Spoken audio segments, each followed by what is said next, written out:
Okay, grade 11s, let's start taking a look today at this thing called an array.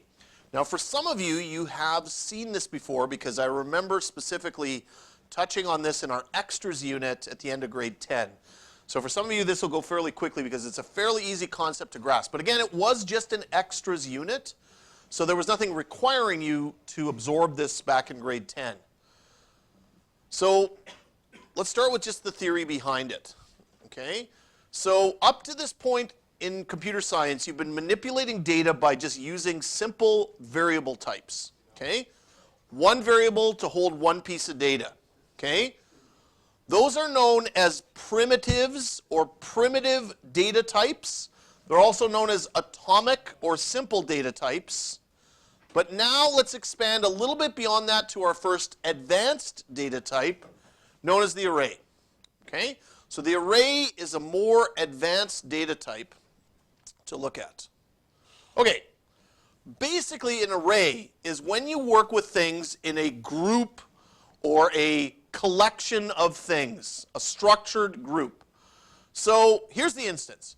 It's much easier to work with a page of text rather than think of it as individual characters. Similarly, it's easier to work with an entire book rather than individual pages. As long as you manipulate it as a group, it's easier to use, okay? Classic example is a card game. So let's say you guys were writing a big card game for a final project. Let's say it was something as complicated as poker, okay? How would you store each card in your program? Well, in theory, you could make 52 variables. Card 1, card 2, all the way up to card 52. And you could assign it a value. You could say, like, card 1 equals ace of clubs, card 2 equals 2 of diamonds, etc. Okay? The problem is, then how would you write giant if statements to deal with 52 variables? It's going to get more and more complicated because there's so many different combinations of things that can manipulate with. What would be easier is rather than have 52 variables to deal with, have one variable to deal with, for example, called deck, that could manipulate all 52 cards at once. And that's what essentially an array is. Array is a way to manipulate groups of objects that are the same. Okay, so another classic example would be something like Pac-Man. In Pac-Man, you don't want to write, thinking about all the dots that you'd have on the Pac-Man screen, you wouldn't want to write if statements for every single dot and have variables to hold every single dot. What would be more useful is to have a collection of dots, plural, that you could manipulate as one giant object. Okay? So that's what the deck object would represent, a collection of 52 different cards. But we still need a way to differentiate them, between one and the other. Even though the whole thing is called deck, I need a way to differentiate between all the things inside the deck. Okay? And that's called the index number, or the element number. So I'll move that to the next slide here. So that element number within the deck accesses the individual cards within it. So if I say, for example, print deck spot 2, it would access spot 2 of the array and print, that's just pseudocode, what that is. Okay? Now, right away you might notice something odd about arrays. They start at 0, okay? So if they start at 0 and it goes all the way up to 52, how many spots can this deck hold? 53, that's right. So if I wanted this deck to hold 52 spots, what should this last number be? 51. So you're going to find that there's an odd sort of pairing between the way numbers work in arrays and the way you're used to manipulating numbers. Because computer science tends to start at 0, 0 being the first number, whereas your math teachers for 11 years have been teaching you to start counting at 1. That's a little different than you're used to. Okay. So, which by the way, it shouldn't be that different for you, because think about it. When you were born, when you were a baby, how old are you? You're 0, right? On your first birthday, you turn 1. On your second birthday, you turn 2, right? So you see how that works? Which, by the way, does not apply to every culture. in some cultures, like for example Korea, I have a Korean girl in my grade 12 theory of knowledge class. You're born 1. So on your first birthday, you turn 2. So because of that, if she was in Korea right now, she'd be a year older than she is here. Like she's a year older than she says she is here in Canada. So although in Canada, and actually because she had to take a year to learn English, so she's not 18, she's actually 19 because she had that year to learn English, but in reality, she's actually 20 because of her Korean heritage, because of the fact that they do it differently. So yes, there is a 20-year-old grade 12 student in this building who didn't fail. She's actually in full IB, diploma student. Okay, so that's the theory behind arrays. What an array in computer science is a group of memory locations stored one beside the other in memory. So it's just like a variable, but it's a collection of variables stored all right beside each other that all share the same name. So again, they don't have individual names, they all have the same name, and they all store the same type of data. So they can all be a collection of strings or integers or whatever.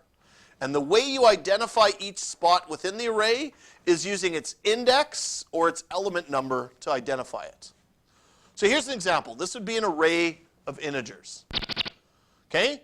We'll call it array. We'll give it a name, simple. So it can have any integer you want inside of it. It can store anything, but it has to store integers. It starts its index at 0.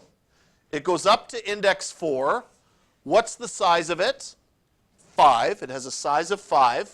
Holds 5 elements. But again, it indexes from 0 to 4. Okay? What's in array at spot 3? What's located in spot 3 of the array is the number 8. The number 8 is located at spot 3. Okay? So carefully sort of mapping out where things are located with arrays should be fairly easy to you once you get used to it. Okay. So as I said, in Java, like most programming languages, arrays start at 0. Not every programming language. There are a few, very small few, that actually start their arrays at 1. An example would be Visual Basic is an array system that starts at 1.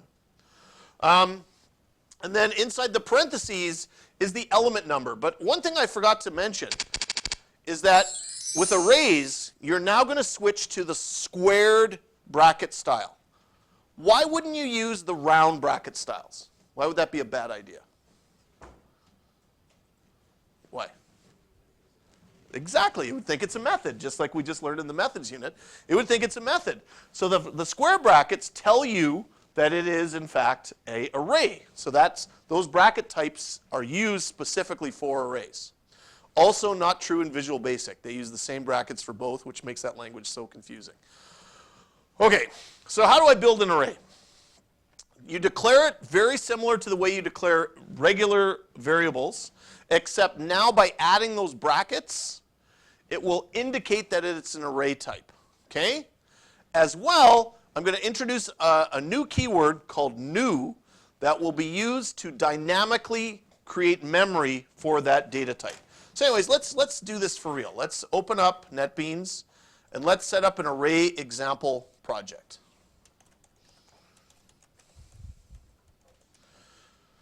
Okay, so here's again what I would suggest. Set up a new project. I've called mine array example.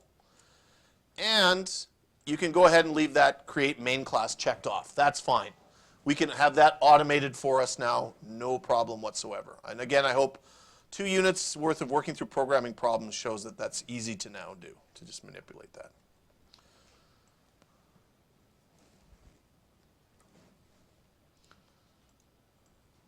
Okay. Okay, so we're right here, about to start the example.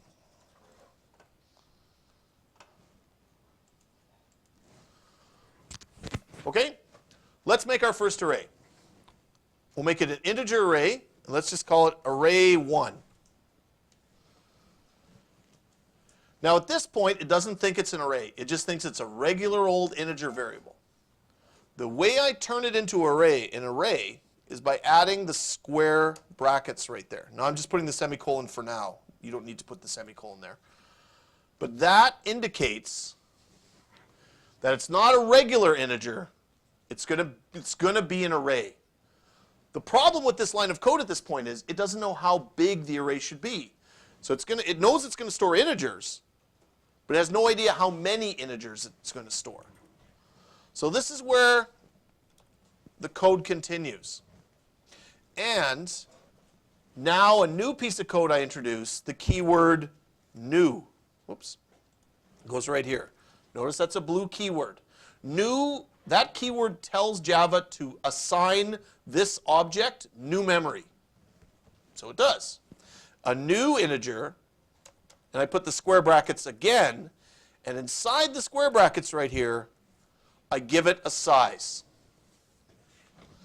So that line of code, what it did was inside the computer, it made something called array1. That's the name of it. And it had assigned it 10 slots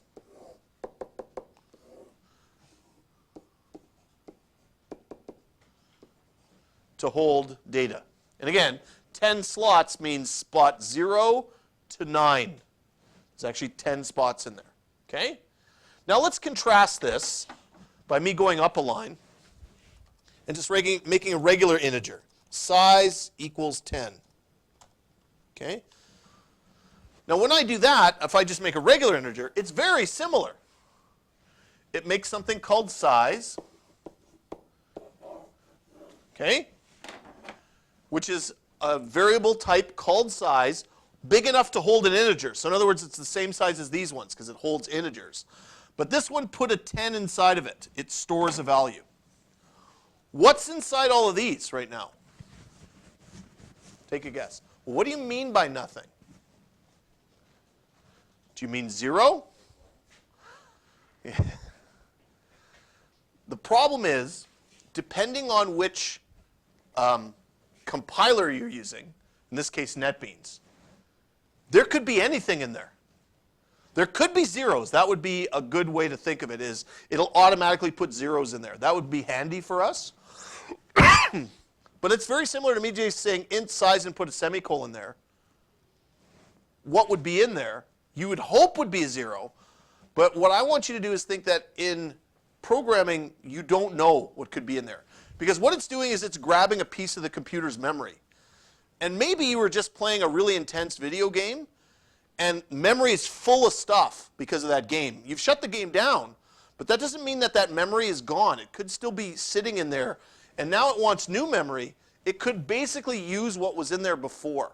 So it's possible that this stuff could be filled with numbers left over from the last program that ran. Now, it just so happens that Java will automatically put zeros in there, but not every programming language does. So that's kind of what I want to teach you is don't get stuck on one programming language. Assume that it's full of I don't knows, that there's just some question marks in there. Okay. So let's give it a spot. Let's say array1 spot 3 equals 333. Okay? So now, I shouldn't have erased it. Here's array1 with 10 spots, 10 spots. So spot 0, 1, 2, 3, ... all the way up to 9. Okay? What's inside here, we don't know, unknown, except now at spot 3 in this array, I've put the number 333. Okay? So that's the way you should visualize this thing, is that it's full of I don't knows, except spot 3, which contains 333. Okay. So let's test that. Let's output system out what's in the array 1 at spot 3. Sorry, let me clear that mess off there. There we go.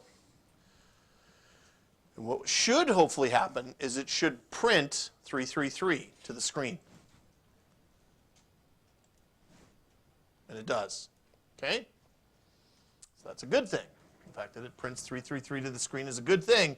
That means that we're actually manipulating the memory the way we assume we should be. Okay, but we're going to stop there for today because the bell is about